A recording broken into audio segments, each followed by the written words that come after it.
The last type of business we're going to talk about is a corporation. A corporation is very different from a sole proprietorship or a partnership because it is a business that is a separate legal entity or a thing from the owners. So the business and the owners are completely separate. The owners don't run the business is run by someone else.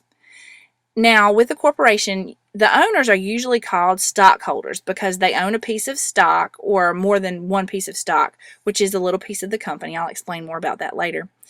And the people who run the company, usually it's run by a board of directors, which is a group of people who run it, and they may elect a president or choose a president, vice president, stuff like that.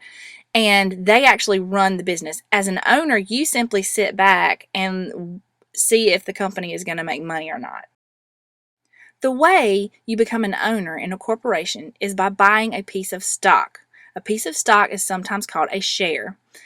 A share is a piece of a company that you can buy. You buy this piece of a company at a certain price, and you hope one day to sell it when the share or the stock is worth more money.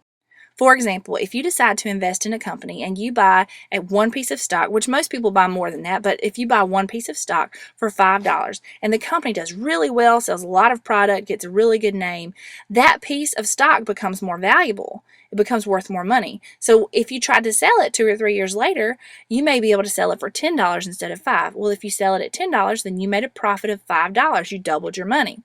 But let's say that company does very poorly, and you try to sell it 2 or 3 years from now when the company is not worth what it used to be worth, you may only be able to sell your stock for $2. And if that's the case, then you lost $3.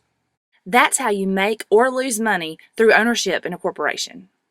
Technically, you own a piece of the company, you own that stock or that share, but you don't run the company. You sit back and watch your share or your piece of the company go up or down, become more valuable or less valuable, depending on what the company is doing. And at any point in time, you can decide that you want to sell that piece of the company and no longer be an owner. When you own a piece of stock, you are called a stockholder, and a corporation is owned by stockholders. There are a lot of advantages to investing in a corporation or buying stock in a corporation.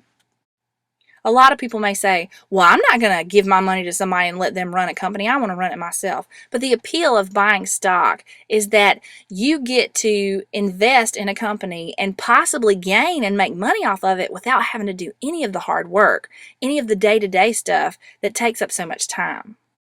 Not only do you not have to worry about the day-to-day stuff in the company, but a corporation limits your risk that you have in the corporation. If the corporation ever gets sued, you cannot be sued because you didn't have anything to do with the running of the corporation. Now, yes, you may lose your money. The value of your stock may go down and you may have to sell your stock when it's really low, but you will never be sued in court for something that the corporation does. So it limits your risk, and all you have to risk is the money that you put into the corporation.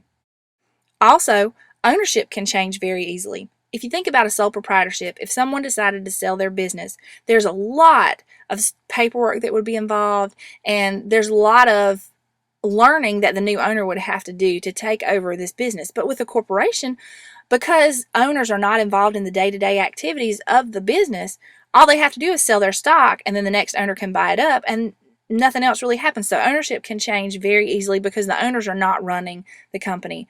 Also, if an owner dies, it doesn't affect the company. So the company has a potential for a very long life.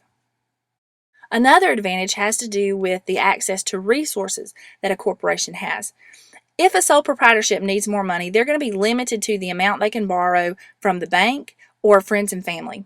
But a corporation can raise money by selling stock to the public. So a corporation has access to more resources and more money than a partnership or a sole proprietorship.